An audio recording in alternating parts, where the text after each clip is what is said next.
Friends, नमस्कार। आशा करते हैं आप लोग अच्छे होंगे और खुश भी होंगे। बीटीएस अकेडमी 2.0 पे आ चुकी है रोशनी मैम फिर से आप लोगों के लिए लेकर सुनहरा मौका, जिसमें आप लोगों को नहीं 1 रुपया देना है और नहीं आपसे 1 रुपया लेना है।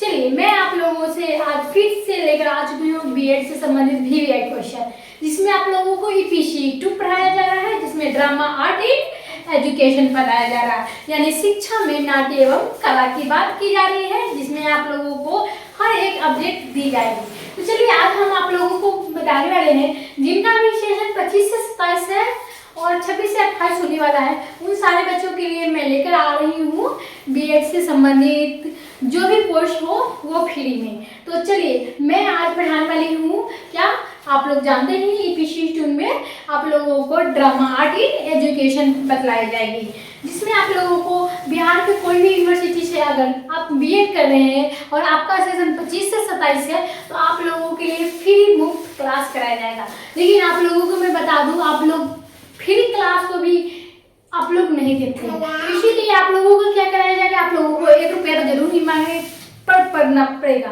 क्योंकि आप लोग से पैसा मांगेगा तभी आप लोग क्या करिएगा, पढ़िएगा। तो आप लोग फ्री क्लास को आप लोग कोर्स नहीं करते हैं तो ये आपकी गलती है। लेकिन आप लोगों को अन्य चैनल पे आप लोगों को 99 रुपये या 149 रुपये आप लोगों को देनी पड़ते हैं, तो आप लोग वहाँ पे भरपूर क्लास करते हैं। तो इसलिए मैं आप लोगों से एक अनुरोध करना चाहती हूँ कि आप लोग फ्री क्लास को देखें और बढ़िया से समझने की कोशिश करें, ताकि आप लोगों को किसी अन्य चैनल पे ठगे ना। तो चलिए, हम लोग ज़्यादा बातें नहीं करेंगे और क्लास को स्टार्ट करेंगे। चलिए, क्लास से स्टार्ट करते हैं। क्लास से स्टार्ट में आप लोगों का कौन से क्वेश्चन पूछने जा रहे हैं, तो आज आप लोगों को मुगलों के अधीन कला एवं स्थापत्य के विकास को समझा कीजिए। यानी क्या क्वेश्चन पूछ रहा है आप लोगों को, मुगलों के जो समय में क्या है, अधीन कला एवं स्थापत्य के विकास में समाप्त कीजिए। यानी आप लोगों को मुगल के जो कलाकार में वो किस प्रकार से कला की बात करते थे और क्या वो मायने रखते थे या नहीं, हम लोग चलते हैं। तो आप लोगों को यूनिट 1 में आप लोगों को नाट्य एवं कला शिक्षा में बताई जाएगी। चलिए, हम लोग क्या करते हैं, क्वेश्चन को आंसर किस प्रकार से देते हैं उसको बतलाने से पहले आप लोगों से एक अनुरोध है कि आप लोग प्लीज क्लास को लाइक कर दीजिएगा, क्लास को शेयर कर दीजिएगा और क्लास को आगे से आगे बढ़ाइएगा। अगर आप बीएड नहीं कर रहे हैं, आप लोगों के पास ये वीडियो जा रही है, तो आप लोग जो वीडियो बीएड कर रहे हैं उनके पास ये वीडियो शेयर करिए। चलिए, हम लोग क्या करते हैं, तो हम लोग किसी भी क्वेश्चन को क्या करते हैं, बढ़िया तरीके से पहले देखते हैं, समझते हैं और बाद में जानते हैं। चलिए, यहाँ पे क्या है, तो मुगल काल में देश की सांस्कृतिक स्थिति में बड़ी उन्नति हुई और सौभाग्य से उस काल से सभी शासक उच्च कोटि के विद्वान की तरह विद्याधीश थे और उनमें से कई उच्च कोटि के कवि तथा लेखक भी थे और अत्यंत साहित्यकारों ने प्रदान करना और साहित्य की उन्नति का योग देना उनके लिए क्या हुआ, स्वाभाविक था।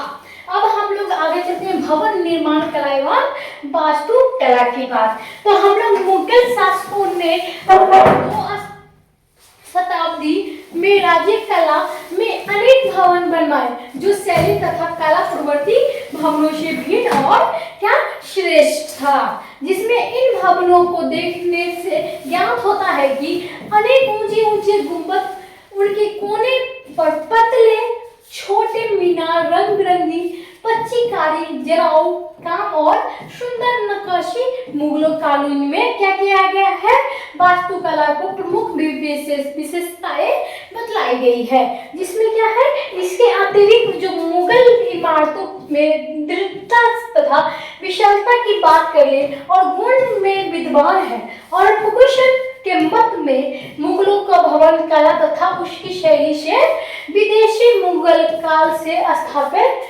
कला का विकास निम्न प्रकार में से है, जिसके हम लोग आप लोगों के साथ जो प्रकार बतलाएंगे। चलिए, पहला जो है क्या है, बाबर। यानी बाबर जो है आप लोगों को मुगल शासक में और इतिहास की किताब में आप लोगों ने जरूर ही पढ़ा होगा।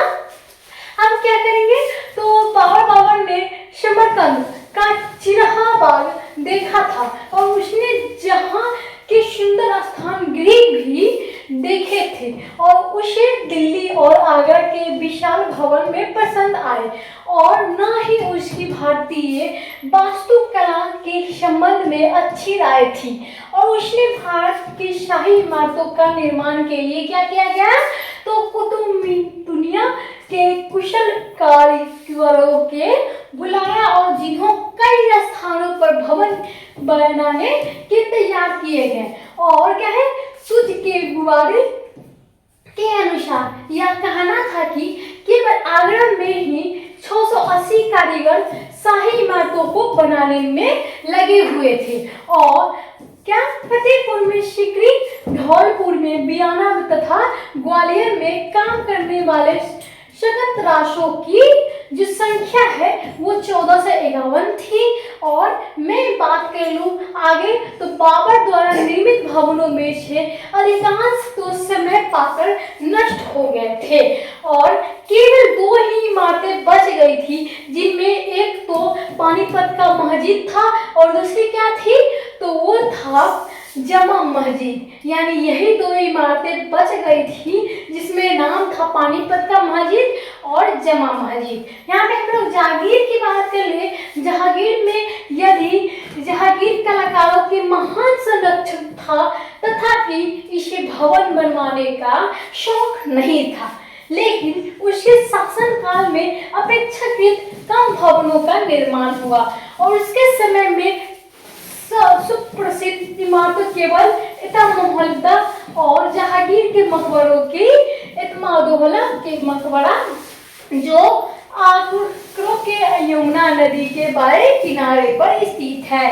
तो अगर आप लोग कहीं भी गए होंगे कि हाँ, तो आगरा के यमुना के नदी पे, तो आप लोगों ने वो मकबरा जरूर ही देखे होंगे।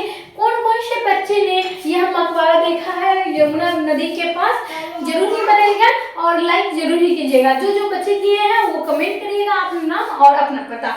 चलिए अब हम लोग क्या करेंगे, आगे बढ़ते हैं। तो आगे क्या बतलाइए, तो मालिक नूरजहां ने 1627 में अपने पिता की स्मृति को बनवाया था और आकार की दृष्टि से यह मकबरा अन्य मुगल कालीन मकबरों से काफी छोटा था, परंतु कला की दृष्टि से इसे कुछ अपने ही गुण में, इसीलिए भवन का निर्माण कला के विकास की में इसका विशेष स्थान है। अब हम लोग बात कर लेते हैं औरंगजेब। यानी औरंगजेब जहांगीर क्या था, तो उसे किसी महल या भवन बनाने का शौक नहीं था, फिर भी उसने क्या किया, तो थोड़ा काफी सा छोटा सा एक स्मृति बनाया जो उसके पिताजी का था।